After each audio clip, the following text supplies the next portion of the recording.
내란 수계 윤석열에게 무기징역이 선고됐습니다. 사형 선고를 고대한 대다수 국민의 상식과는 거리가 먼 판결이었습니다. 윤석열은 무장 군대를 동원해 대한민국 헌정 질서와 민주주의를 짓밟고 국회와 선관위를 침탈해 국민의 생명을 위협한 내란 수계입니다. 특검은 즉각 항소하고 사법부는 법정 최고형을 선고해서 대한민국 법치주의가 살아있음을 증명해야 합니다.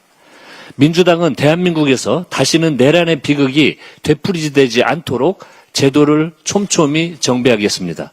지난해 1월 저는 내란과 외환, 반란의 죄를 범한 자에 대해서는 사면, 감형, 복권을 제한하는 내용의 사면법 개정안을 대표 발의했습니다. 내란 수계 윤석열이 교도소 담장을 걸어 나올 수 없도록 사면법 개정안을 조속히 처리하겠습니다. 국민의힘도 내란 동조 정당이 아니라면 사면법 개정에 동참해 주시기를 바랍니다. 설날에도 SNS에 말폭탄을 쏟아내던 장동혁 대표가 윤석열 무기징역 선고에는 입을 굳게 닫았습니다. 사법부가 국가적 비상사태를 촉발한 내란 수계에 대해 판결을 내놨는데 어떻게 제1당의 야당 대표가 공식 입장을 한 줄 내놓지 않을 수 있습니까? 정녕 장동혁 대표가 국민 전체를 대변하는 공당의 대표가 맞는지 묻지 않을 수 없습니다. 정말 비겁합니다. 장동혁 대표가 여전히 국어 유튜버들의 눈치를 보고 있는 것이 아닌지 의심됩니다. 어제 전한길 씨는 이 재판을 받아들일 수 없다라고 밝혔는데 장동혁 대표의 입장은 무엇입니까? 윤 어게인입니까? 윤석열과의 절연입니까?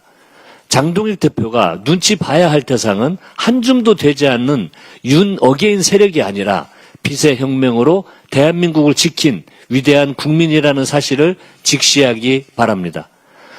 윤석열에 대한 나머지 재판도 신속하게 진행돼야 합니다.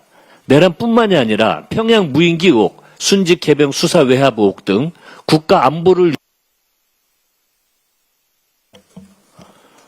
혼란에 몰아넣은 죄 또한 가볍지 않습니다. 무엇보다 법원은 윤석열의 공직선거법과 정치자금법 위반 혐의에 대해 조속한 판결을 내놔야 합니다. 제20대 대선 당시 허위사실 공표로 유권자를 우롱하고 여론조사 결과를 무상으로 제공받고 공천권을 대가로 준 행위는 엄히 처벌받아야 마땅합니다. 만약 해당 혐의에 대해 벌금 100만 원 이상의 형이 확정된다면 국민의힘은 보전받은 선거비용 전액을 반환해야 할 것입니다. 금명간 국민의힘이 당명을 변경한다는데 간판을 갈아 끼더라도 내란 수계 윤석열 추천당이라는 사실은 변하지 않습니다. 국민의힘은 지난 몇 년간 이재명 대통령의 선거법 사건을 겨냥해 선거비용 보전액 반환을 운운하며 겁박해 왔습니다. 심지어 2024년 11월 국민의힘 주진우 의원은 당선 무효형 선고 이후 선거비용 보전액에 대한 징수 면탈을 막기 위한 공직선거법 개정안도 발의한 바 있습니다. 사법부에 요청합니다. 윤석열의 정치관계법 위반 혐의 재판을 신속하게 진행해 주시기 바랍니다. 국민의힘에도 경고합니다. 꼼수로 선거비용 보전액 징수를 회피할 생각은 꿈도 꾸지 마십시오. 만약 윤석열에게 당선 무효형 이상의 형이 확정된다면 민주당은 국민의힘이 반환해야 할 혈세 397억 원을 신속하게 국고로 돌려놓겠습니다. 장동혁 국민의힘 대표의 막말 행진의 끝이 보이지 않습니다. 노모까지 끌어들인 허위 주장에 대한 사과는 끝내 없었습니다. 어제는 이재명 대통령을 향해 트럼프 만나는 게 껄끄러우면 SNS라도 관세 협상 잘해달라며 비아냥대기까지 했습니다. 이재명 대통령과의 회동을 일방적으로 취소한 것도 대미투자 특위를 파행시킨 것도 국민의 힘입니다. 적반하장도 이 정도면 병 아닙니까? 심지어 이재명 대통령 질문에 답하느라 과로사할 뻔했다라는 망언도 쏟아냈습니다.